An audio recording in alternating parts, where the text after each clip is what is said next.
Long ago, in a small, lively African town near a great river, there lived a family, a man named Kofi, his wife Adisa, and their young daughter Ayana. Kofi was a farmer who worked hard on their small piece of land. Adisa was a smart and determined woman who had worked her way up to a big job in the city. Their daughter Ayana, just 10 years old, was a cheerful and kind-hearted girl, loved by everyone in the village. Adisa had dreams of giving her family a better life. She believed that money and success would solve all their problems. But as she chased her dreams, she began to forget the importance of the simple things like spending time with her family.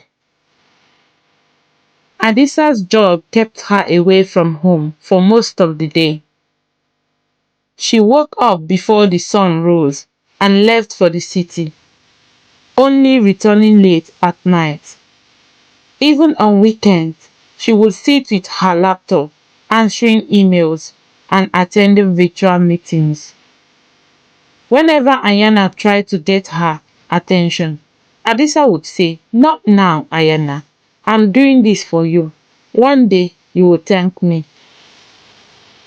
At first, Ayana believed her mother, but as days turned into months, she began to feel lonely.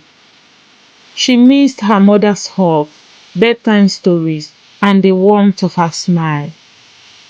She started spending most of her time with her father, Kofi. Kofi loved his wife, but he began to feel unimportant. He missed the days when Adisa would laugh with him after dinner or help him with the farm.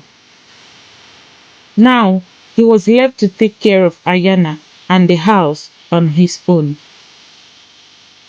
As time passed, Kofi's frustration grew.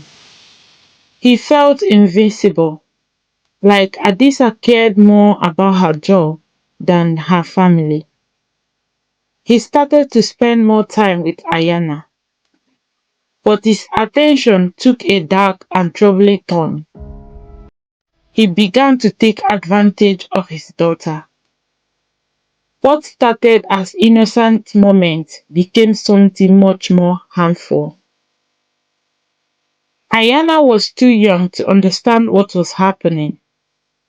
She only knew that her father's actions made her feel scared and uncomfortable. She wanted to tell her mother, but Adisa always seemed too busy or too tired to listen. Ayana began to withdraw.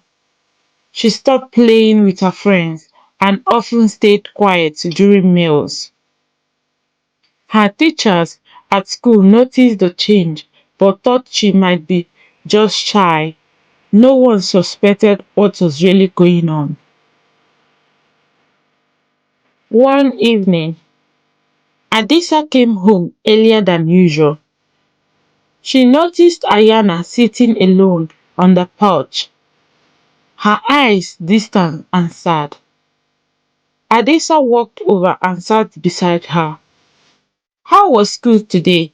Adisa asked. "It was fine," Ayana replied, not looking up. Adisa's heart ached. She realized she hadn't had a proper conversation with her daughter in weeks. "Is something bothering you, my child?" Ayana hesitated, but before she could speak, Adisa's phone buzzed. "Sorry, Ayana, I had to take this call," she said, walking back inside. Ayana's eyes filled with tears. She felt more alone than ever. One night, Adisa heard faint crying from Ayana's room. Concerned, she opened the door and she found her daughter curled up in bed, trembling. "Ayana, what is it? What's wrong?" Adisa asked, sitting beside her. Ayana shook her head, but Adisa gently held her hand. Please talk to me. I'm here now. After a long pause, Ayana whispered, I don't want to be with my daddy anymore. Adisa's heart raced. Why, Ayana? What has he done? Through broken sobs, Ayana told her mother everything. Every word felt like a knife to Adisa's heart.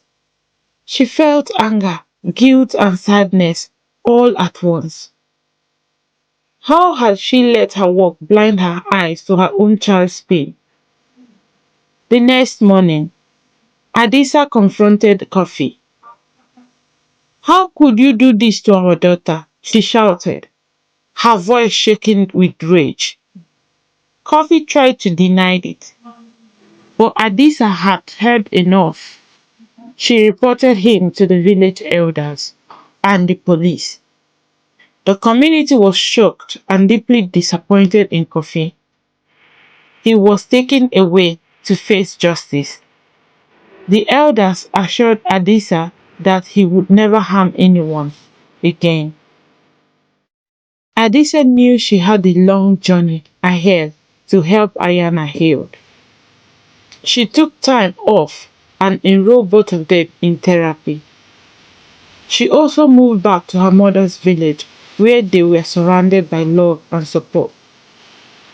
Adisa spent her days with Ayana, playing games, telling stories, and listening to her daughter's thoughts and fears. Slowly, Ayana began to trust again. Her laughter returned, and so did her bright smile.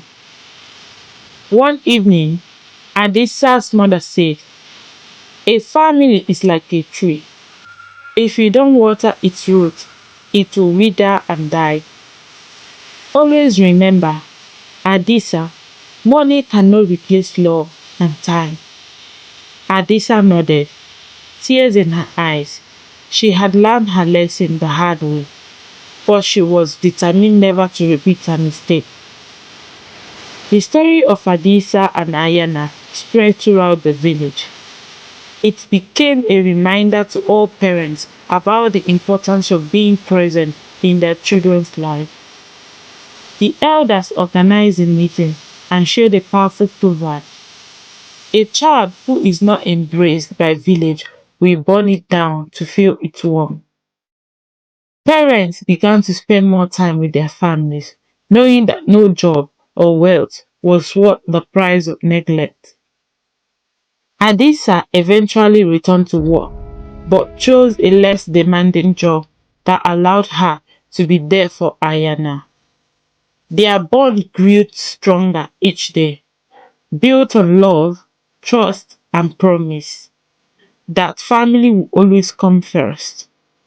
And so Adisa and Ayana moved forward, carrying with them a lesson that echoed through their village for generations. Remember, no amount of success is worth losing the ones you love.